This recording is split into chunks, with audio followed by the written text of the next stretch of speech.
10 hours a week, 40 hours a month is wasted being crammed up against the door with someone's armpit in your face. That's not enjoyable.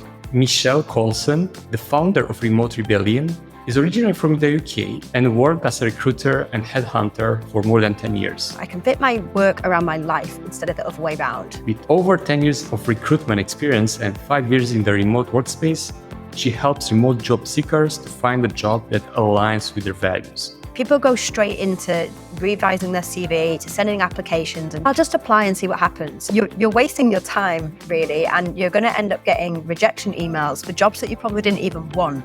If your dream is to get a remote job, or even as a company starts hiring remotely, this is a conversation that you don't want to miss. What's the worst that can happen? Are you willing to take the risk for a way better life?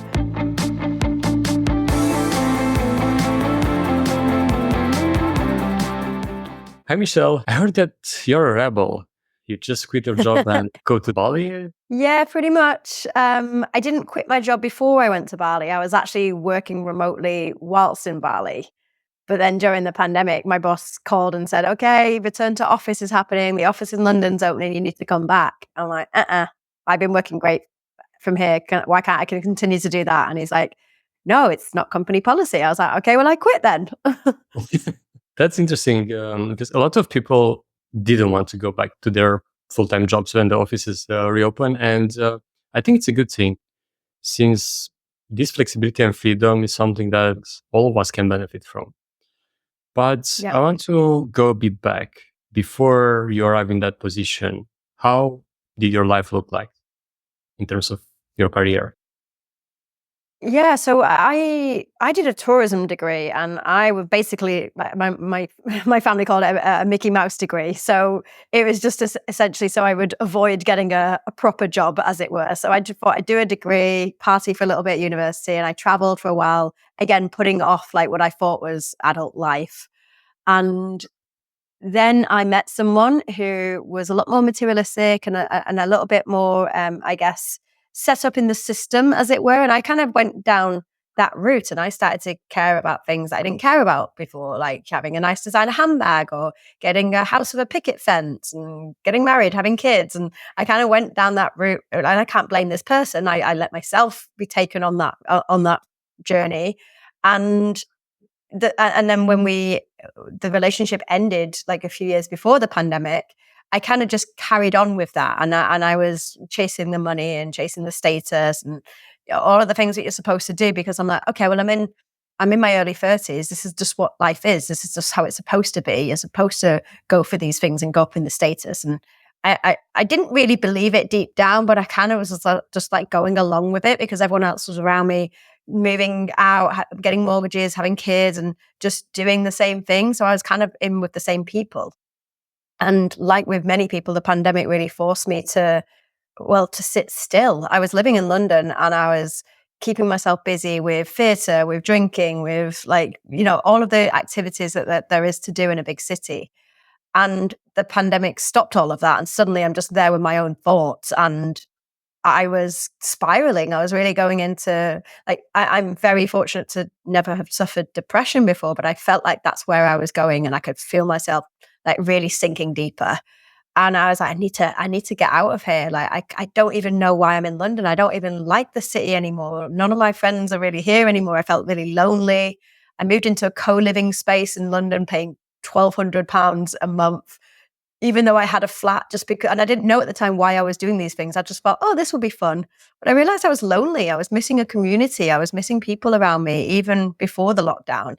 So yeah, that's what kind of, I was doing recruitment as well. And I was around people in the office. I loved the office that I worked in. I loved the people I worked with. So I wasn't hating my job or the office environment or my boss even. I liked all of those things, but I just felt like this is not making me happy. I'm not happy in this. I'm happiest when I'm around the sea. And that's when the spark of, I need to be surfing. I need to be in the water where I'm happiest. And yeah, that's where it led me onto Bali. That's quite a ride, I will say. And that's the short version, by the way. There's a lot more to it, but that's the shorter version.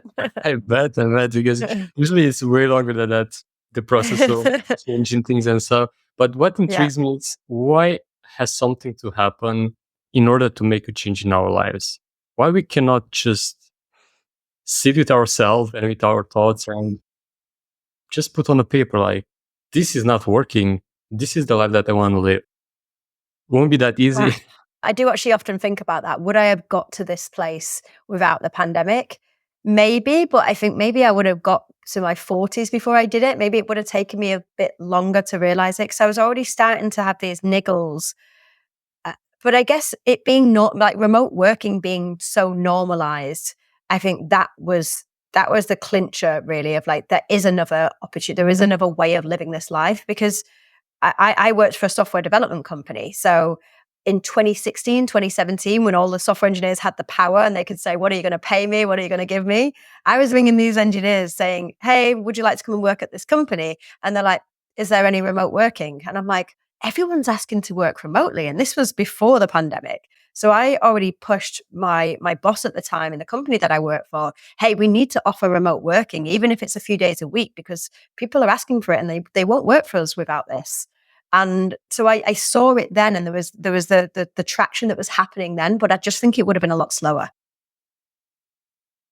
Yeah. And speaking of that, like, is there a shift currently? Like, is still remote work on a growing trend or is trying to slow down since a lot of companies are either laying off or trying to push people back to office?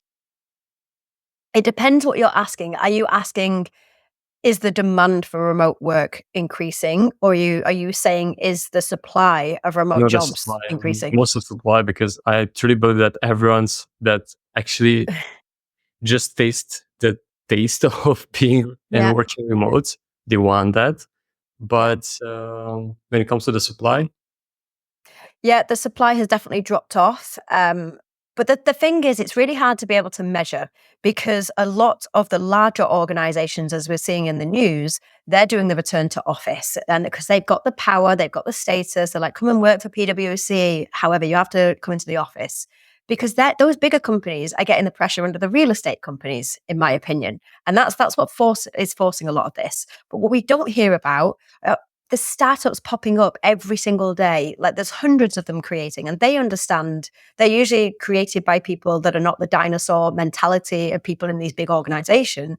So these people are more innovative, and these people understand to attract good talent and retain good talent they need to offer at least a hybrid working model and really fully remote or the option to work remote. So we're not seeing those as much because they're the small players, but they are increasing and they exist, but they're just not tens of thousands worth of companies. So we're not seeing this in the news. But I believe in 10 years' time, companies are going to have to say that they're hybrid. It won't be the other way around. It will be assumed it's remote or hybrid, and they'll have to say it's on site. It won't be this other way around. yeah, hopefully that'll be the case. Since as well, I truly believe that's the future of work. But it's so sad to still see, especially as you mentioned, the big corporations, the big boys that have that power still. But I Yeah. think at some point they'll start to lose top talent because top talent, they have the power as well to choose Yeah, who they are working for. And completely. not sure. For example, I know Automatic. It's a remote first big company, but who else you'll say are pushing this trend for the good boys? Let's Yeah. put it that So way. Zapier, Atlassian, they're some of the big ones. Doist, these are some of the larger organizations. So they exist. They're out there. And GoDaddy as well. But companies, sorry, DuckDuckGo is another one as well. There's loads of them out there. People feel like they don't exist, and they tell themselves that there aren't the remote jobs out there for me or in my field, but they just don't necessarily know the right places to look for them. So they tell themselves, they have this limiting beliefs of, oh, they just don't have these jobs in my opportunity in my field. I helped a nurse get a remote nursing job. If a nurse can get a remote job, like there's remote work for pretty much all fields. Not every field, of course, and I'm really not anti in-person work, and I'm not even anti the office. I am just anti being forced into an office if your role doesn't require you to be there.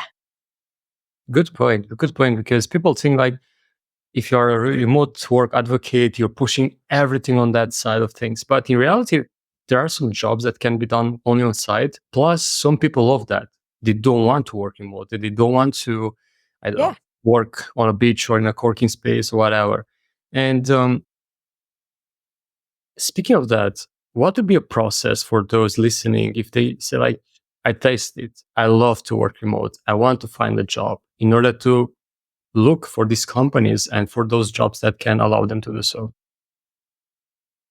That's a bit of a longer answer to that. I guess it really depends what that person is doing. Are they doing a role that can be switched into a remote one straight away? So if you're a product manager for a tech company, but you're on site and then you have to switch to that being remote, that's slightly easier in a lot of ways. But if you've been like working in a restaurant or a bar or something and you want to switch to remote work, the process looks very different to people whose role can easily be switched to remote and one that's they don't have that remote level experience. So the process is first for both of these people actually is to really figure out what it is that you want. People go straight into revising their CV, to sending applications and just kind of like, oh, I'll just apply and see what happens. You're like, you're wasting your time really, and you're going to end up getting rejection emails for jobs that you probably didn't even want, which doesn't feel very good on the ego. You're like, oh, I didn't even, I'm overqualified for that. I didn't even want that job, and they don't want me. This like it feels like a rejection. Yeah, true. And indeed, it's quite a different path for because some of them they might need to learn new skills Yeah, and get involved in this space in order to understand what actually means in order to work remotely yeah. and so. But let's say someone that already got a type of skill or job that can be done remotely. What is the first step for them in order to make this happen? So first, do the analysis of what they want. What are their target companies? Do they want to work for a startup, a large organization, in a social impact space? Which industries? What a lot of people will do is just focus on the remote of like, I don't care, I just want remote, but you do care because you don't want to jump from the frying pan into the fire. You want to make sure that you go into a role that you are really interested in a company that aligns with your values. So get that analysis done first, and then you can go and find various different places to find these opportunities. A lot of people do the doom scrolling on LinkedIn. LinkedIn is a great place to find jobs. However, it's really not set up for fully remote. So I would advise going to different job boards. So going to things like JobGever, EU remote jobs, findasync.com, Remote Rebellion. We have weekly remote jobs as well on there. Having a look at sites that are set up for remote work and seeing what opportunities they have. And then having a look and having a list of a few companies that you're interested in working for that are fully remote, sign up to their newsletters, follow them on LinkedIn, and see and actually target specific companies and roles rather than just kind of doing that doom scrolling. Another thing is actually to get out into networking events. So they don't have to be necessarily in the field or the discipline that you're in. It could be something really random like adopt a dog in Singapore. I don't know where that just came from, but like they could be just getting your face and your name out there and asking for help. Like saying, hey, Gabe, do you know anyone who's looking for product managers in a crypto company? You might just have spoken to someone yesterday. And what harm am I doing by asking you? I've spent a few seconds of your time. You can say yes or no. People are so afraid to ask for something. And it might just be that person really gets a kick out of helping you. I know I do. If someone asks me for help, I'm like, yes, I get to help someone. So ask, make yourself visible, figure out what you want. And just like you would diversify in your investments, diversify in the places that you're looking for these opportunities. Now, I could go on a whole spiel now, like they found the opportunity, great. Now they need to apply.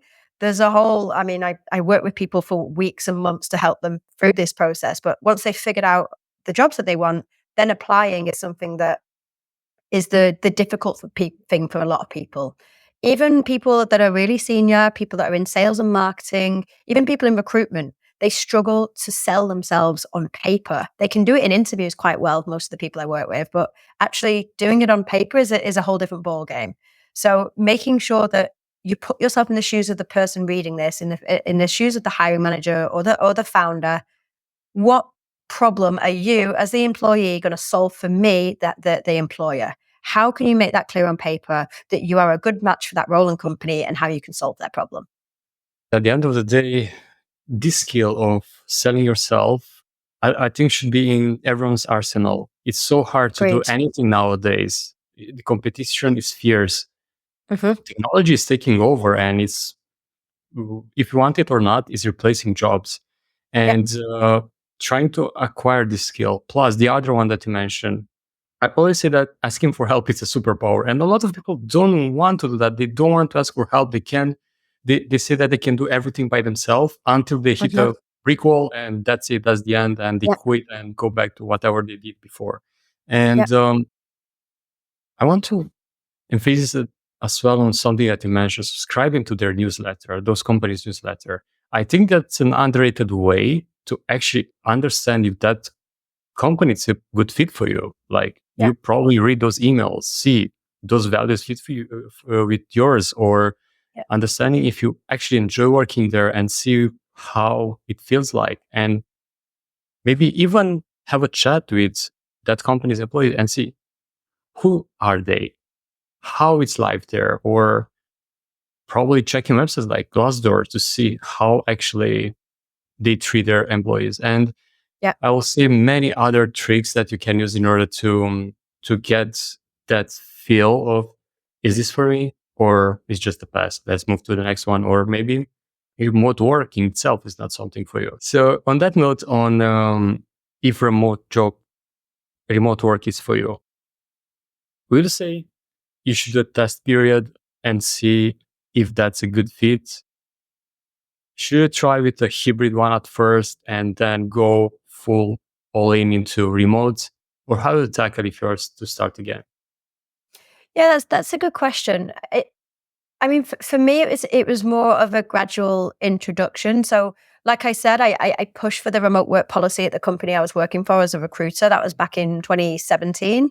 So I started off there where I would work from home 2 days a week, and then I sort of pushed it to 4 days a week. And I realized I liked going into the office, but there was other things that I liked way more. Like I liked waking up when I wanted to wake up. I liked being able to like just pop to my kitchen to get something from the fridge, and I'm a bit of a snack fiend. Whereas in the office, it was filled with like junk food. If I need to get to the bathroom and I'm walking past the snack table, I'm taking a load of biscuits. So that was really bad for my health because I couldn't limit myself from grabbing the biscuits. Whereas in my kitchen, I don't keep crap at home. So little things like that of like, what are the things that you'd like? There's got to be that balance because I love the people I work with. We had fun. It was a laugh. We used to do Nerf gun wars in the office, so it was a real fun place. But it's the weighing up. You can't have everything. There's something you've got to give. Are you willing to give that for the other things that you get? And I decided for me that was a yes. So I do think if you've only ever worked 5 days a week in an office and you've never worked fully remote before, a lot of people did during the pandemic, but if you've never done that, then definitely doing a test or even speaking to your employer and asking if you can work remotely for a week or 2 weeks and sort of having a good reason. You can make something up if you want, but asking them if you can have that test. But what the ideal would be is finding a remote first company. So remote first, and there's a terminology here. Hybrid pretty much is where you're forced to go into the office 1 to 4 days a week, and remote first is it's pretty much remote is the default, but there is an office if you choose to go there. So I would opt for looking for these kind of organizations where sometimes they ask you to come in once a quarter or once every month or something like that. That could be actually a good option for you to transition if you're not sure if it's for you. Love the explanation, especially because the terminology can be confusing. And when it comes to a remote first company, or you simply ask that you test it, it works for you, then you can choose, of course, your next company. And if it's remote first, it's much more easier Yeah. for you to jump into that. And I know a lot of individuals that try that. And also for your uh, bosses can see, like, can you still deliver? Yeah. You do your work properly and so on remote. And that's a validation, and that's a test period for them as well and for you as well. And if Yeah. that works out well, they don't have any reason for you to be called back to the office. And yeah, Oh, and they for those, do. Like fear and ego. good one. And I want to ask you a few things about that. But before I do, for those that crave that community from the office or the snacks and everything. Now, for example, co-working spaces. I'm in one right now in Bali, and these co-working spaces provide all that. They have events. They Which have one are you in? Live It in Sanur. Oh, I love it. Oh, I know that. I know the team there. It's a pretty cool space. Yeah, they're amazing. Like I came here first time 5 years ago, and with the exception of the pandemic Yeah, when I was nice. away, I'm coming back every single year because I love the place and it's chill and everything. I don't surf, so I don't go to the other part of the island, so it's perfect here. Mm, and yeah, and they offer all these perks, so it's good. And going back to that hard part, when you actually get hired for a remote job, what companies actually search for into, and especially the remote first ones, into a candidate in order to be fit for the role, but as well to actually be productive by themselves, because that's a challenge by itself. Yeah. Well, in terms of like fit for the role, that really is different depending on the type of role that person is doing. Like, are they leading a team? Are they working with customers? Are they doing like a data entry where it's just themselves? So the skill set and what the company is looking for that individual role will be different across the board. But as a general sense on the kind of either not personality traits, but the kind of assets that someone is looking for in a remote first company is, it sounds like a cheesy, I hate saying the word, but self-starter. Someone who's just going to find a problem and find a solution to it rather than just being like, oh, I'm going to wait till my boss is online to ask them a question. So actually someone who's going to be intuitive and think, okay, let's try and find a solution to this problem. They need someone who's able to communicate, and not just communicate well. That's a given. Everyone needs to be able to communicate well. And that's why I generally say to people, skip that off your CV. Stop saying that you're a good communicator, because everyone says they're a good communicator. It doesn't mean anything. So it's take that off your CV. You can prove that you're a good communicator by being a good communicator. What I am still getting better at, or still learning to develop, is my asynchronous communication. Now, it might just seem like, oh, I can just write well, but I'm terrible at this. Actually, I'll just write a quick message and then just hope that someone will read my mind. And then a few hours later, they're online and they'll do a follow-up message. And I'm like frustrated because they didn't understand what I meant and they should have done it a few hours ago. But really, I didn't explain myself properly. I didn't ask them for something really clearly and then adapt it based on the language. So I'm a native English speaker. I speak fast, as you might see, but I'll use slang or words or acronyms that I think are common knowledge, but they're not necessarily to someone who was raised in a different culture, a different language. So being respectful of someone else's background and how they communicate and whether they're going to understand the message, it's super important, especially if you're working across different time zones. So good asynchronous communication is one. Good or strong in technical capabilities. You don't need to be a software engineer, but you do need to be able to say, okay, I don't understand what this software or tool is. I'm going to pick it up. And just really being a self-learner as well, someone who's going to figure things out and not have to be told or have to be given instructions on a regular basis. Those are important ones. And apart from the communication, it's kind of obvious in this role, but that's part that you mentioned. So to be able to self-learn different tools, different approaches is so important, because at the end of the day, if the company that you work for, it's using or is changing to a new tool, you need to adapt fast in order to be able to be proficient and so on. And on those, I will think that proactivity part, or how it's called, when you're proactive and start doing things by yourself and searching for help and literally knowing how to Google.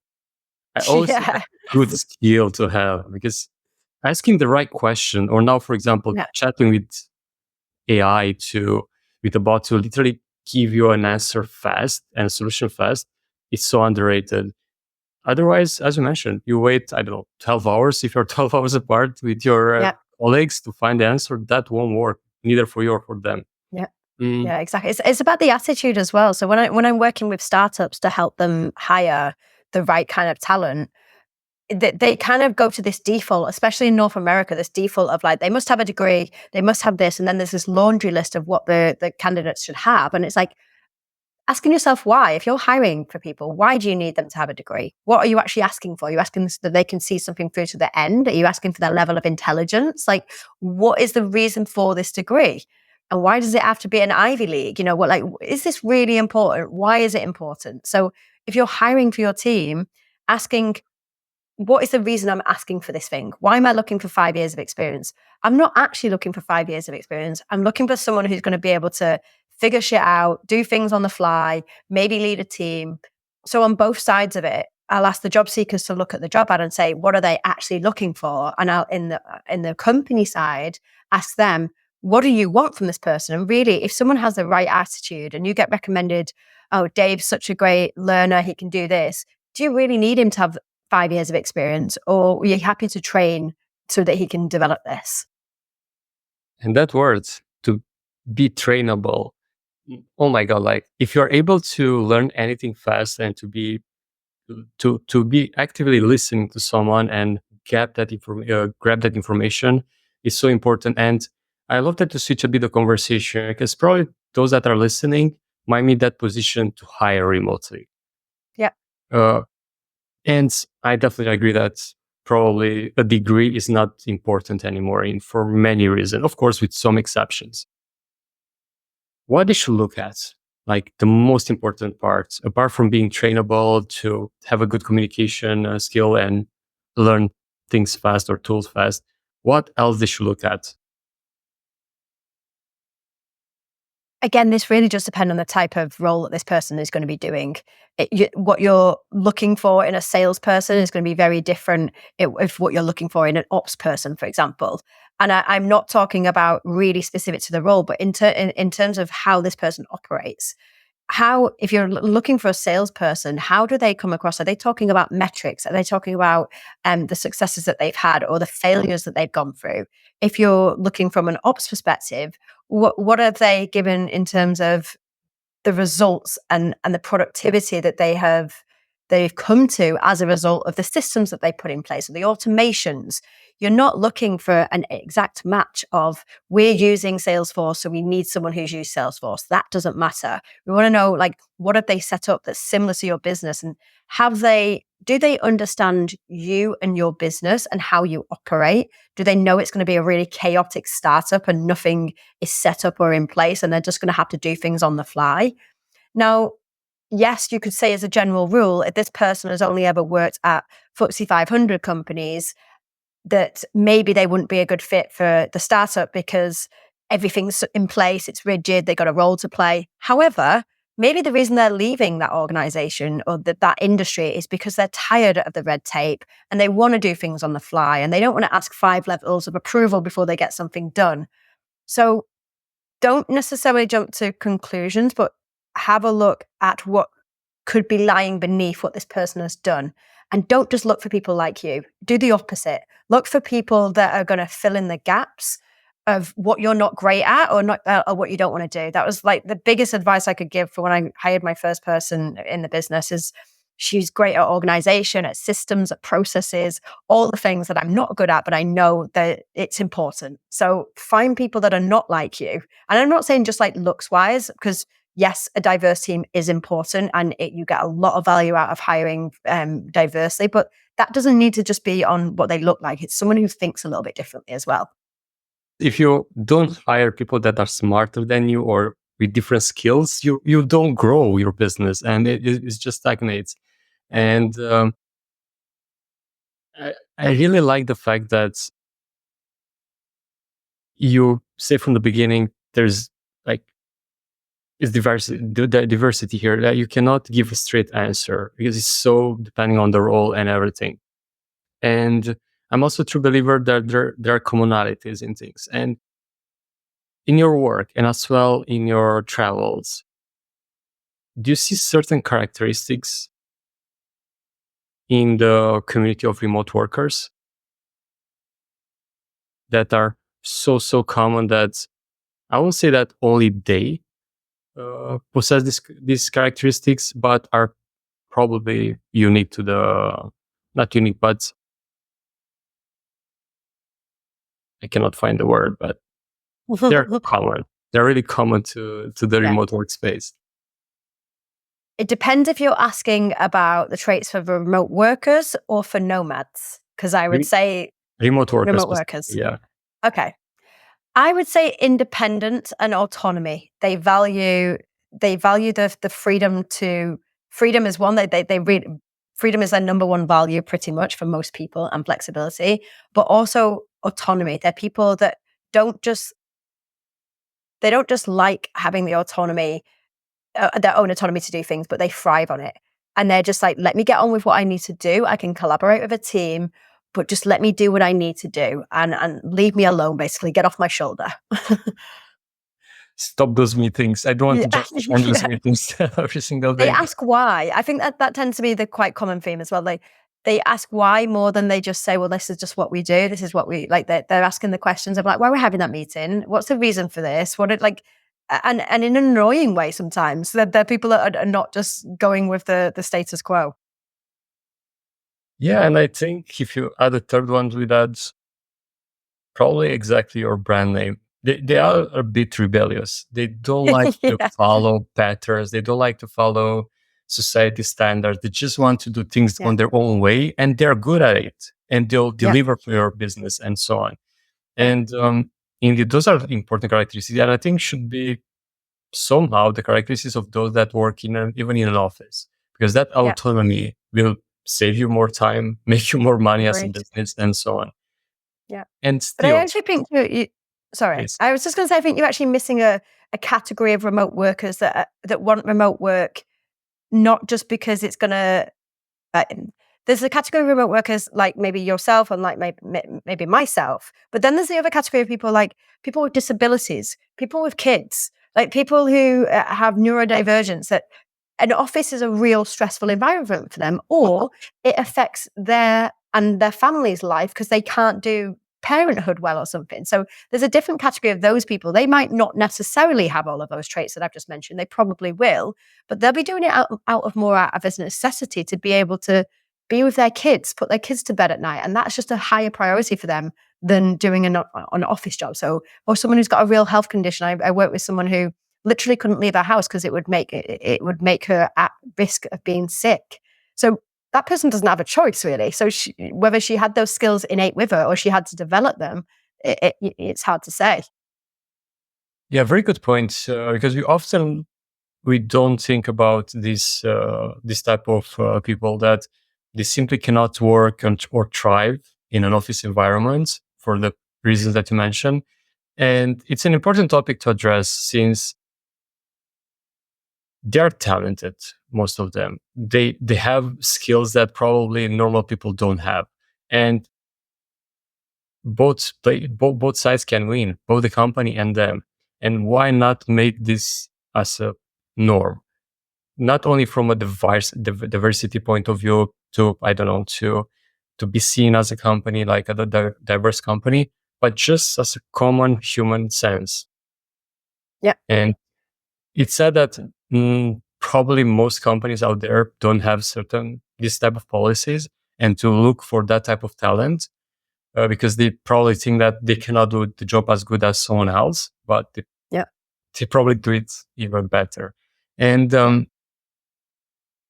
if someone in this situation is listening to our conversation, there are certain places to look for, let's say, this type of jobs that can be more flexible, even I say people with kids or with disabilities or others that have special needs. Yeah, there's hundreds, if not thousands of places, so I can't list all of them. But I mentioned a few of them before, like Flexer is good, especially if you're in North America. They have specific ones if you're in a particular region or country or in a discipline. So I can't list all of them, but it really depends on the discipline that you're in, which region you're in as well. But there are hundreds and hundreds of places for these people. Well Found is also a good one for people who want to get into the startup world as well, and they want more flexible jobs. Some of them you have to do a bit of investigation and filtering with. I have a job board that's got 100% remote jobs as well on remoterebellion.com. So there's loads of other places to find them. But I would advise getting more specific with an industry or a sector or a discipline that you're in, because they'll have niche job boards. So they might have remote social impact jobs is one, for example. So you can get really niche. There's even a site for Black Girls Code, for people of color who are coding. So like they get really specific. So it's digging out some of those. So they're just some of the ones I can think of top of my head. Love that. Thanks for sharing. And speak of communities and bringing people together, I know that you also run a community for remote job seekers, right? Mhm. Can you tell us more about that? Yeah, so I started off with Remote Rebellion coaching people through how to get remote work, and I'm still doing that now. But what I realize is for the people who didn't have the funds to be able to take them on a journey of coaching, a lot of people were really craving the sense of community of it's really hard looking for remote work. It's really tough. Like, I don't know where to find the jobs. I don't know how to do my CV. I don't know. And I wanted to be able to help those people to gather together so we could actually, everyone can help each other out as well. And it's been fantastic. There's been sub communities that have come off that, like the HR girls have banded together and they share jobs with each other. And we have Ask Me Anything sessions as well every couple of weeks. So the community is mostly for people to be like, oh, there's other people who want this sense of freedom when everyone around them is saying, why are you being so ungrateful? Why don't you just get an on-site job? Why don't you just do this? There's a crisis at the minute. You're being too picky for looking for remote.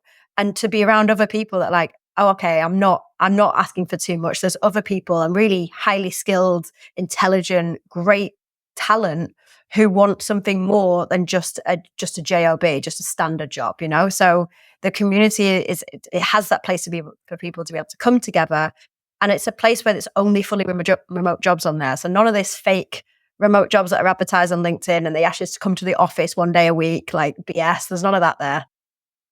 Yeah, good point that you mentioned that because unfortunately, so many companies advertise that you got a remote job, and at the end of the day, you have to come to office even once a week or once a month, but still you don't have that freedom anymore and flexibility. No. Speaking of freedom, that's one thing that you mentioned. What other benefits people can get from getting a remote job in general, not from the company itself, but from the lifestyle perspective? For the biggest one for me was being able to live by the sea. Like I was working in London. Well, like I'm from Manchester. Like a lot of people, I went to the big city to get the job because that's where the jobs are. They have them in Manchester, but I just wanted to be by the sea, and I couldn't do that. London is a 2 hour drive away. Well, maybe an hour train ride away to Brighton if you wanted to be by the sea, for example. But there's not the list of opportunities in outside of the big cities. So a big one for me is I just want to be able to walk on the beach every day. And I can't do that. If the office was next door to the beach, then maybe I would have stayed there. I don't know, but for me, there wasn't that opportunity to do that. I wake up early, so it's not necessarily being able to lie in for me. That wasn't an advantage, but I never use an alarm unless I've got a flight. Being able to work at the times that you can work, especially if you're working for a flexible company, that for me is a game changer. And being able to work on a Sunday, if it meant I got a random Wednesday off because my mum's going to come to visit, and that's the only day that she can do, or going to spend 2 weeks with my sister and working from hers and being surrounded by my nephews and I can hear them playing in the background. And I'm soaking in that family vibe without having to take 2 weeks holiday to do so. I can work my I can fit my work around my life instead of the other way around. And that was the main thing for me. And it's a powerful one because often people think that working remotely is working from I don't know, cafe near the beach or from a hammock or whatever.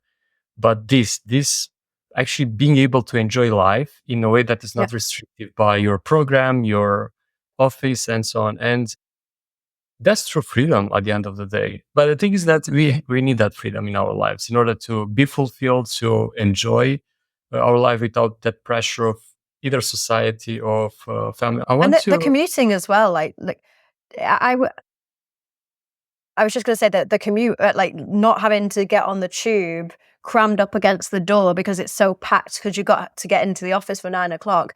doing that's easily 2 hours of your day. That's 10 hours a week, 40 hours a month is wasted being crammed up against the door with someone's armpit in your face. Like, that's not enjoyable. Absolutely. Like, I literally commute now for 2 minutes. I'm not exaggerating. I'm living like across the street from Live It, and it's so good to not sit in traffic, to not inhale noxious, like stay in a tube Mhm.